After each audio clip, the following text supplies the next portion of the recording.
Hey everybody out there, my name is Dragnix, and today it's time to review Cryptark. Now, I covered the game in early access, and at the time, I indicated that the game was worth a purchase, even with the early access tag. It's only the second game I've ever fully recommended in that state, along with Darkest Dungeon, of course. So, you may be saying to yourself, Dragnix, why do a second video on it if it was worth the time then? Has anything actually changed?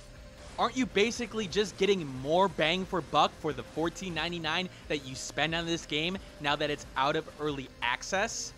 The answer to that question is simple. Because it needs the attention. Yes, I'm spoiling my opinion of the game at the intro of this video.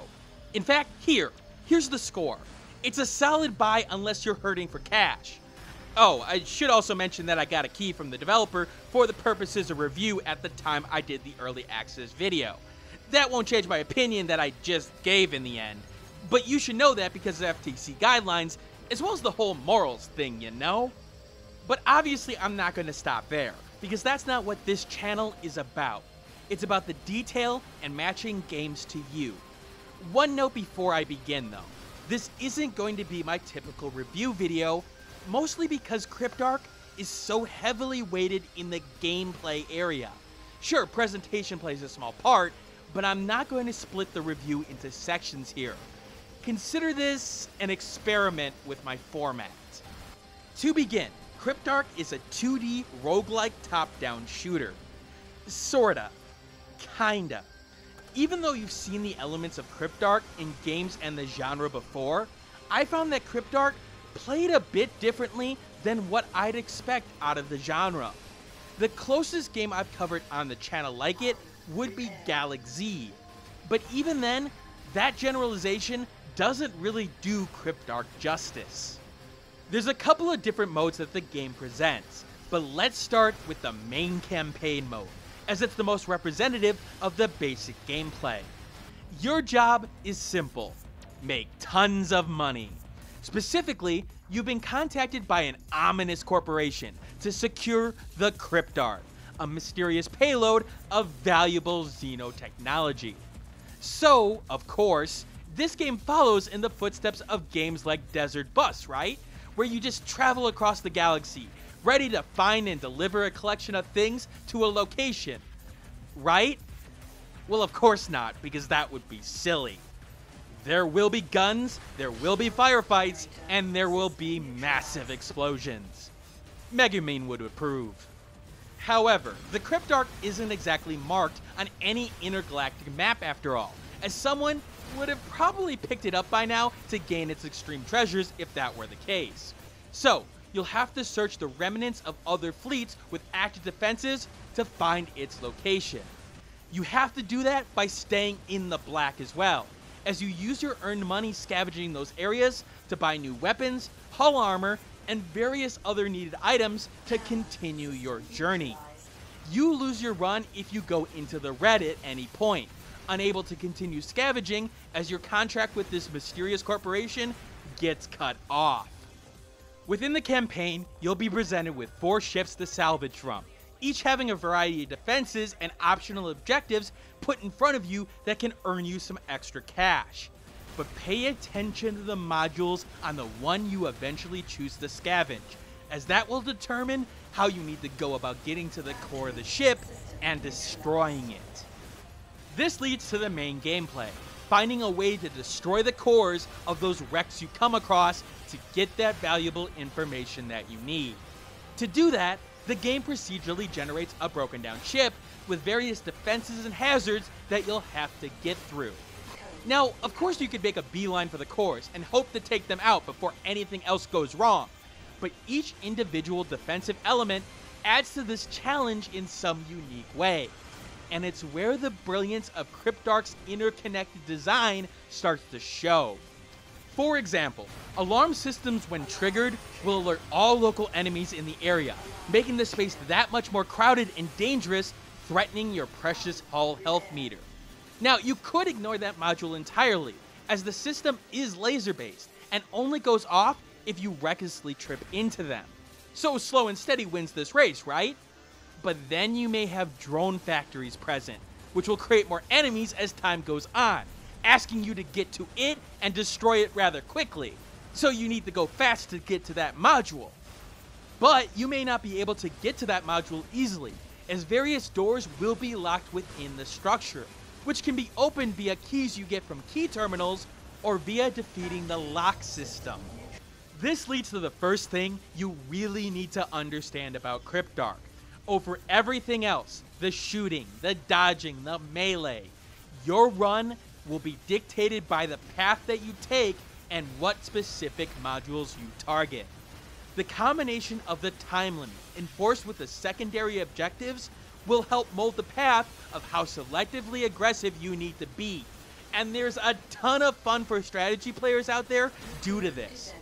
See, those secondary objectives offer big money bonuses to unlock upgrades you find to make fighting enemies easier.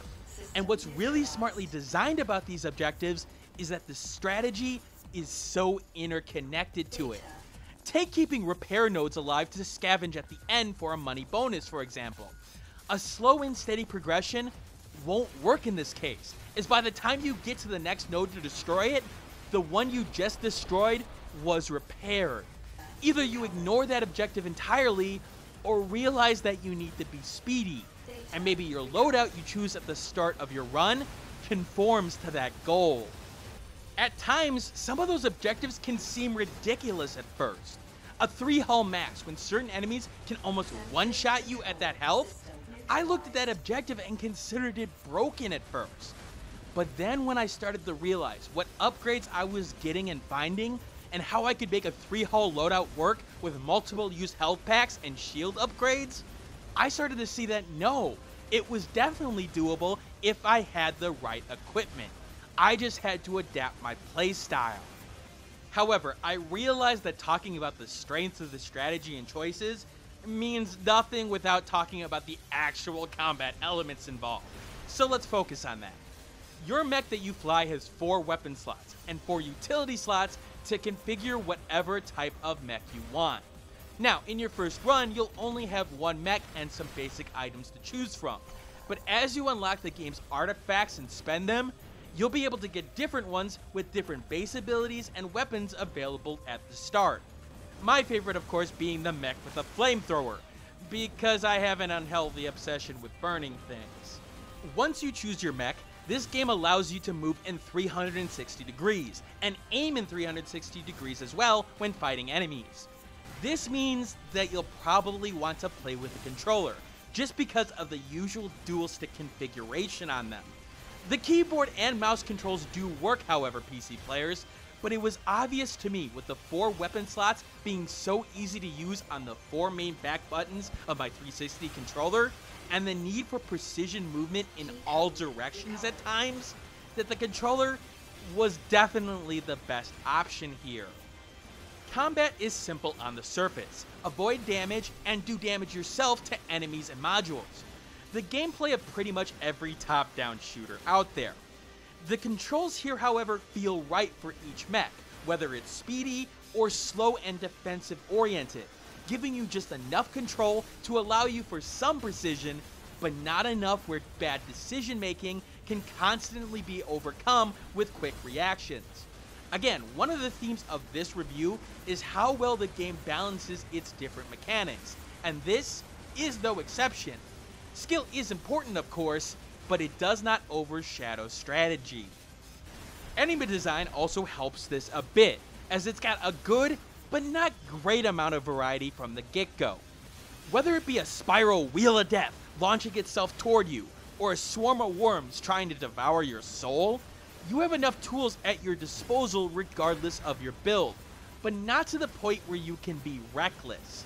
You have to hit your attacks on swarming enemies on the first go, or you will take damage, and each enemy does present a unique challenge as opposed to them just mindlessly shooting or walking towards you or being bullet sponges.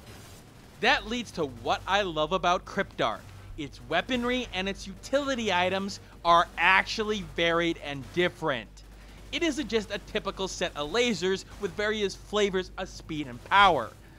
Okay, there is a couple of different weapons like this, but even then, they feel different when using them control-wise. A regular chain gun feels different from a machine gun on how you control it. You have to play to each weapon's strengths rather than just firing randomly, adapting the recoil or aiming variations in each weapon. Each weapon has strong strengths and weaknesses and are balanced, as in the default ammo counts that you get for each weapon actually make sense for each weapon's power and accuracy. You can spend for more ammo for your favorite weapon, of course, for that specific run, but you still may run out of ammo in certain cases and have to adapt to the new situation at hand. But no, what's awesome here is all the unique weaponry. You've got acid throwers that wear down an opponent and may explode with other ammo types. You've got tractor beams that can take enemies and use them as ammo. You've got this EMP gun that locks enemies into place and allows you to beat the crap out of them. Hell, you'll also need defensive items too to help defend yourself, of course. And there's a ton of different shield types to help that along.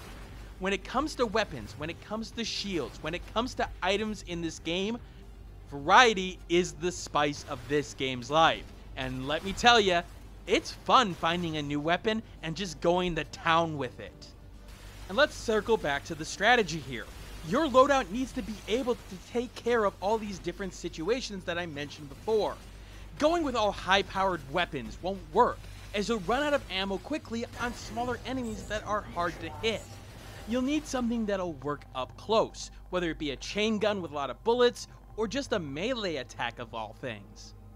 With that said, however, there is something I need to address with this: the learning curve. Now, roguelikes are known to be brutally difficult games where you keep on dying and dying until you learn enough to get past that specific wall at a certain point in the game. Cryptark is no exception in the genre here. In fact, it may take that to the next level in certain cases.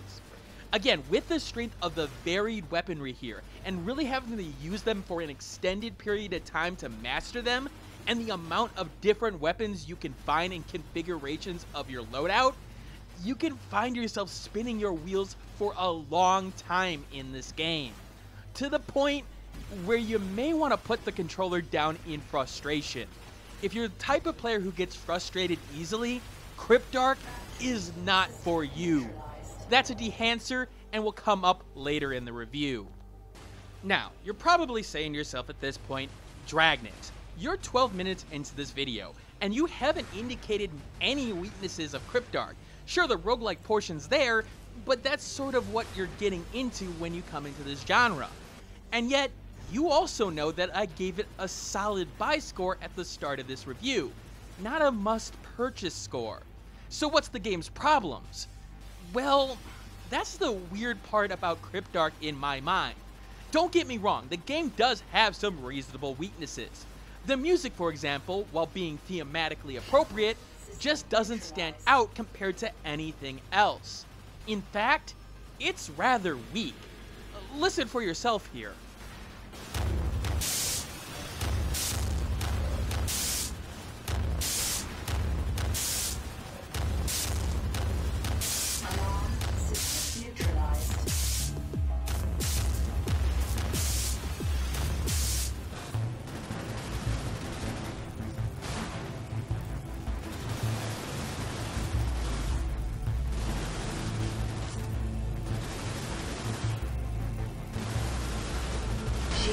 Generate.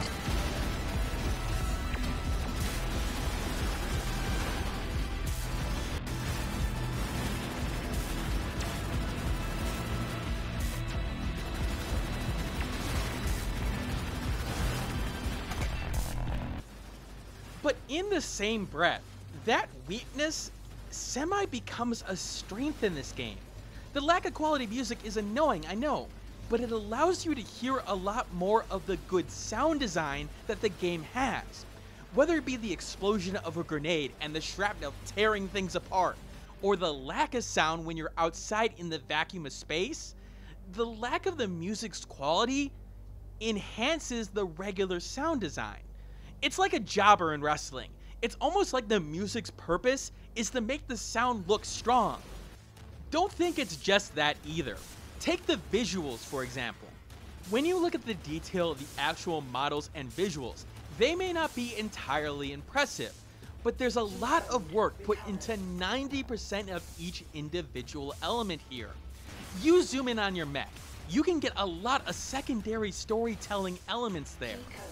But one thing I did notice on the main environmental and character design at least, is how almost everything blends together. Which makes thematic sense. You're a crew piecing together a mech via parts on these dilapidated ships, and everything looks like it's 20 years old and rusting apart.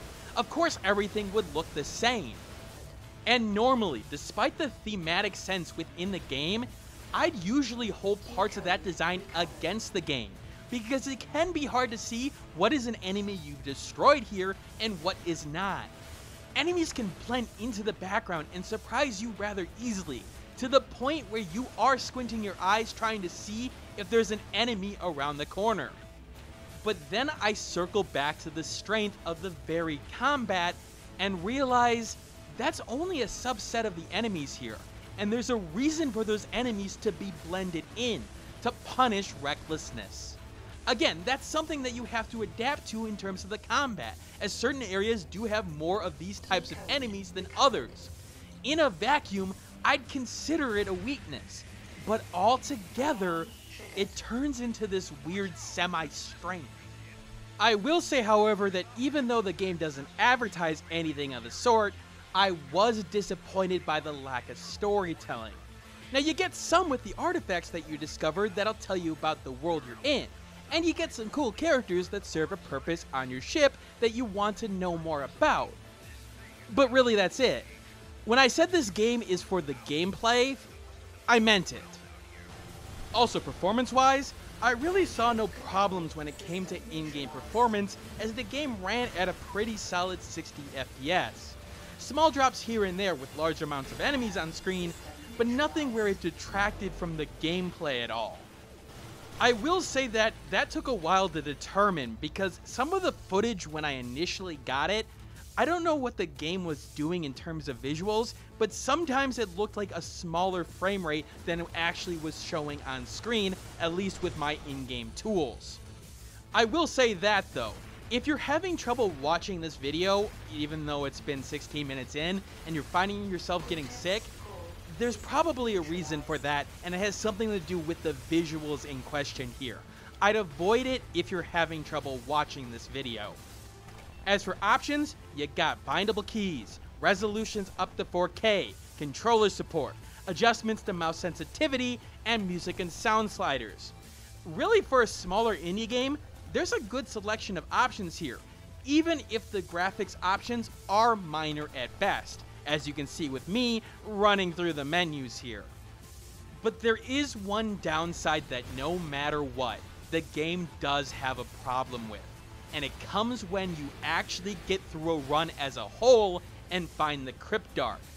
After this happens, it feels like the game should open up more content, more enemies, harder ones of some sort, to keep players playing, to give them more challenge.